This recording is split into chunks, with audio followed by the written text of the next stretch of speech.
Dito, ito pala guys yung entrance dito. Yan ang entrance, yung iba pauwi na at may marami din ang pumapaakyat pa. Yan sila pauwi na yan. Yan sila pauwi na yan sila. Pauwi na yan sila guys. Dito yung entrance at saka parking area nila. Ito, yung iba pauwi na at marami rin ang umakyat pa rin sa ano, sa falls. Yan dito. Yan. At hindi basta-basta dito bumaba ka lang kusa, kaso antayin mo ang tawag muna nila bago ka bumaba dito. Kaso magkasalubong. Yan si Manong yung nakatukang magbantay dito sa taas. Yan. Dito yung entrance. At ito naman yung daan papunta doon sa falls. Tara guys, samahan nyo ako, puntahan natin doon. Punta tayo doon sa taas.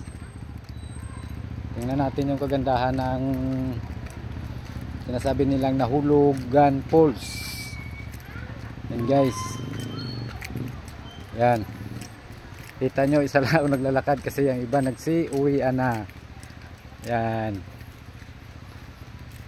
I-explore ko lang kunti dito yung lugar nila. Ito pala yung daan na naka-grills yan. May hawakan talaga yan. Pero yung daan hindi naman madulas. So kita nyo, hindi madulas. Hindi yan madulas. Yan guys, malapit na tayo sa ano, sa bungad ng falls. Yan na. Lapit na tayo. Lapit na. Gusto kung saan nakikita nyo.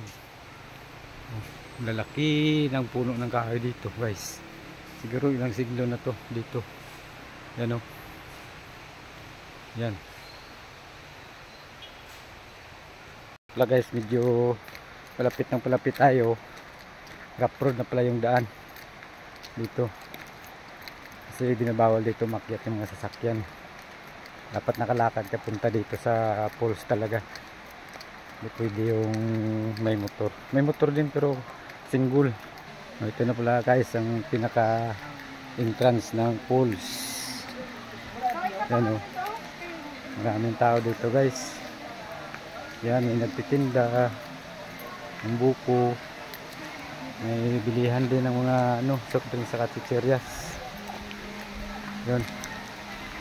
Punta tayo doon sa ano, sa falls. Tingnan natin yung view dito.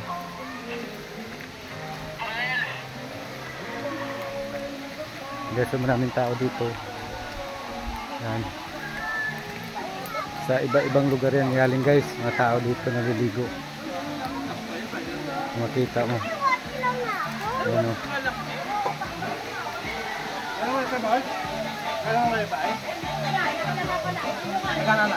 Huwag ko kabalo. Gabidya lang o. Ayan o. Yan ang falls guys. Yun yung pinagmamalaki ng barangay Nahulugan. Itong falls na to. Ganda naman talaga eh. Ano, maraming naliligo. Yan. Yan sila. Yan ang pinaka main source ng tubig galing sa taas. Tingnan nyo guys, ang ganda oh. Kita nyo yan. Maraming naliligo dyan guys. So, sa iba-ibang dako pa yan ng barangay o bayan galing mula Rua City, Iloilo. Dumadayo dito guys kasi maganda dito magpaligo. Yan o. Kita nyo maraming tao ngayon. Yan.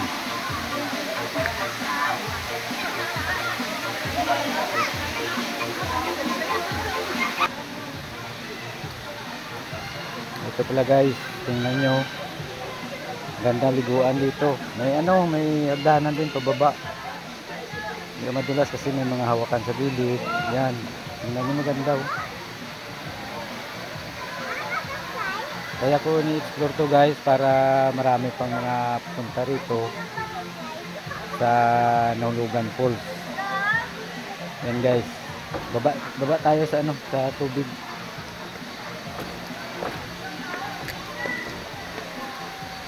Yan, yung tubig na yan eh. Yan, dapat yan. Nilusong nga ako eh. Oh, yan o, tingnan nyo. Sobrang lamig ng tubig guys. Palinaw naman ng tubig dito. Yan o. Yan yung sa taas, yung bumabagsak na tubig. Papunta rito.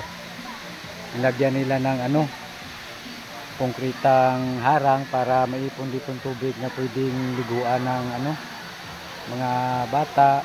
O okay na rin mga matatanda, pwede rin dito kasi may area na mababaw, may area na malalim. Yan, dyan, banda malalim yan dyan. Oh. Pumunta ka naman sa cottage sa taas, yan ang daanan. Ito ano ka, konkrita yan, hindi ka madudulas dyan. Pupunta doon sa mga cottage yung mga hindi makikita, cottage lahat dyan. Pupunta doon sa ano, sa pools, yung dumadaloy na tubig. Yan guys, so kita nyo, lamig ng tubig. Maligo ka pa, Leo?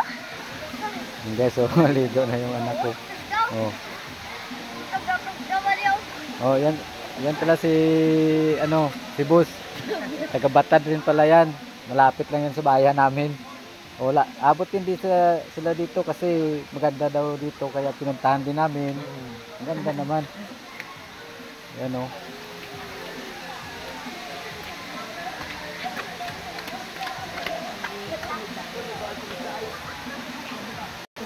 Dito yan, kabilang daanan yan guys. Naka ano din lahat.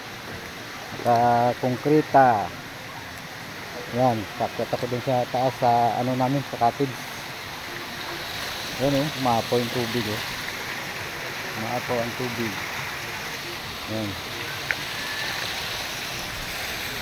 Yan o, pakyat ako dyan.